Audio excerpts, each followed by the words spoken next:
time to do another NASCAR race diecast review. It's been a long time, definitely been a long time coming. This one in particular is Brad Keselowski's 2016 Kentucky Speedway Quaker State 400 win. So I was at that race in person, as I do attend every motorsports event at Kentucky Speedway.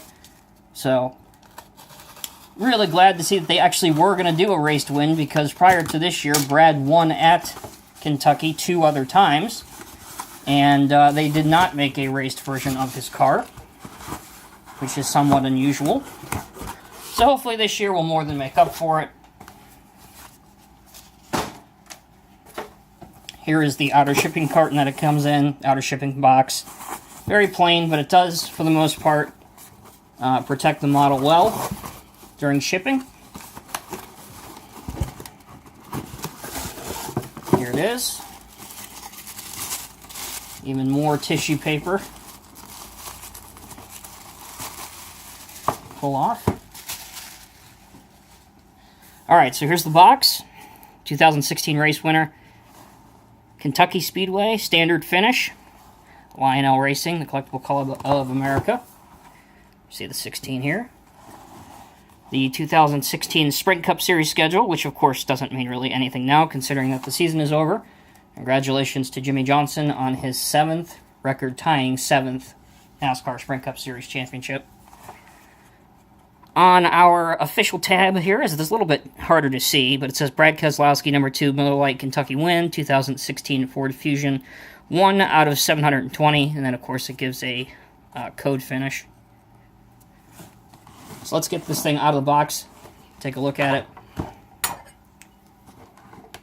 Now all these cars are mounted to probably one of the most annoying concepts you can have in diecast collectibles.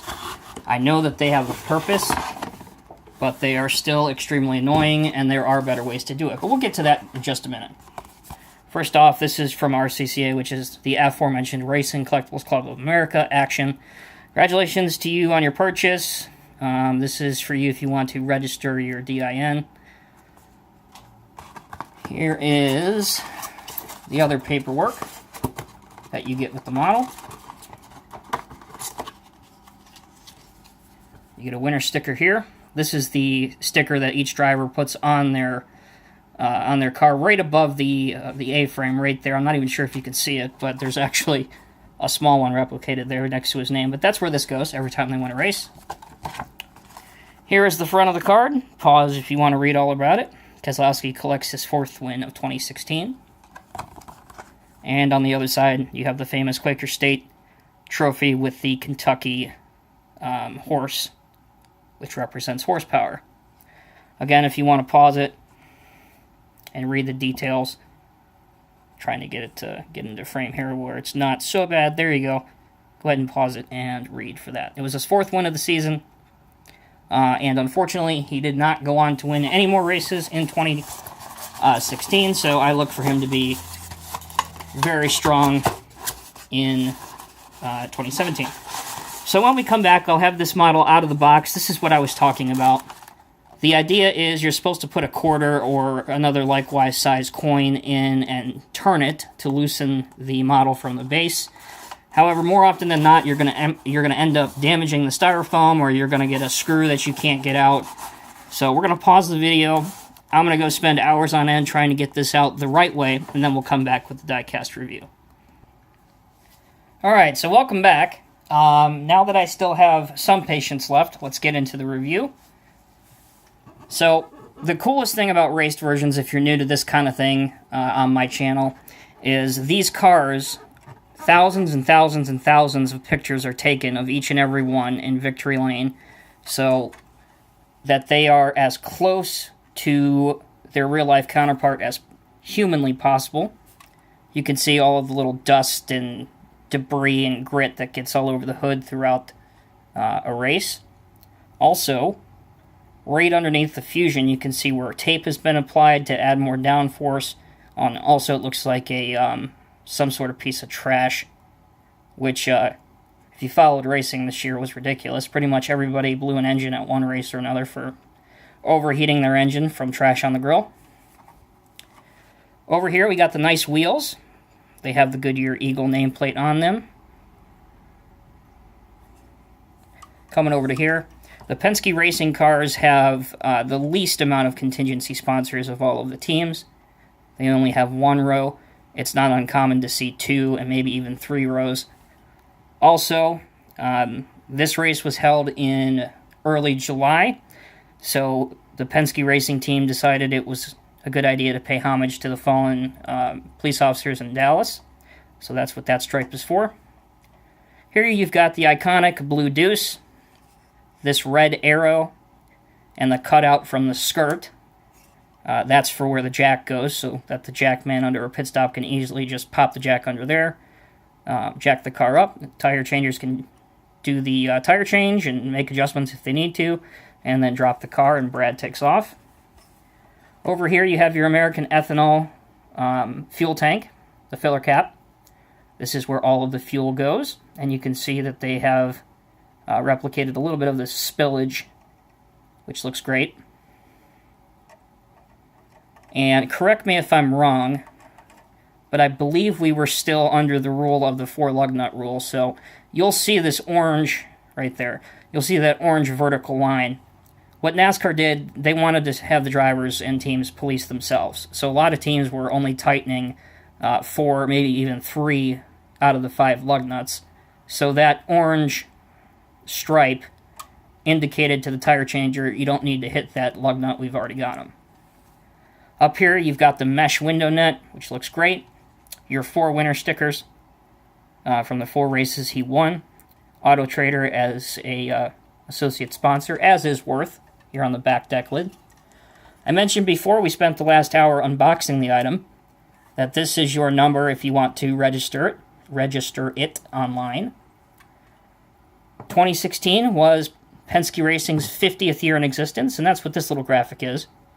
And, of course, the hash time, it's Miller time, needs no explanation. This was one of those low downforce races that they had at Michigan and for the All-Star race and obviously Kentucky. So the spoiler was significantly smaller, which helped the drivers actually have to drive the cars harder because they were extremely difficult to hang on to. A lot of accidents. If you go back and watch the Kentucky race from this year, there were a lot of accidents from drivers just losing their cars, including Jimmy Johnson, who would go on to become this year's champion. In here, you've got the fuel cell, this red fuel cell, your lines, everything. This black square next to the Penske Racing logo is with the rear-facing camera. Coming over to this side, very, very similar. The one notable exception is you have this glass pane here on the A-frame.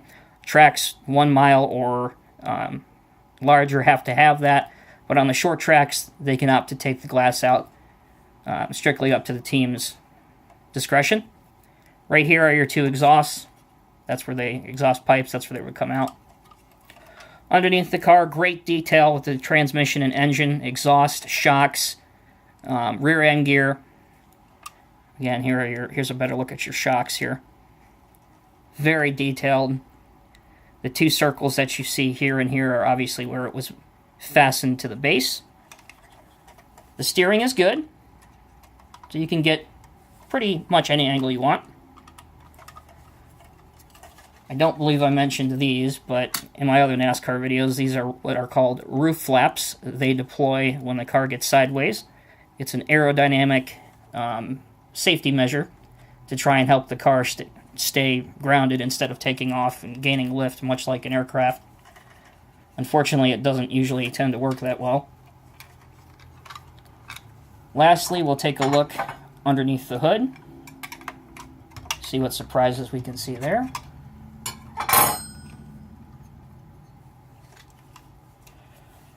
So you have your Roush Yates engine. Try and say that 10 times fast, let alone once. Good Lord. However, there's some great detail on your engine, your EFI system, all that good stuff. So in closing, the Lionel Racing /Action 1/24 scale replica of Brad Keselowski's Kentucky Speedway win. Very well done. By raced version standards, it's a pretty clean car. There's no notable donuts from contact with other cars or damage from contact with other cars. But I think they did an absolutely great job on making it as realistic as possible. And if you're into collecting race cars, or you want to start collecting race cars, this is definitely one to add to your collection, as definitely Brad will be another champion, probably within the next 5 to 10 years, as he already has 2 championships in NASCAR. So as always, guys, thank you for checking in. Have a great and safe holiday season if I don't see you till then. Take care.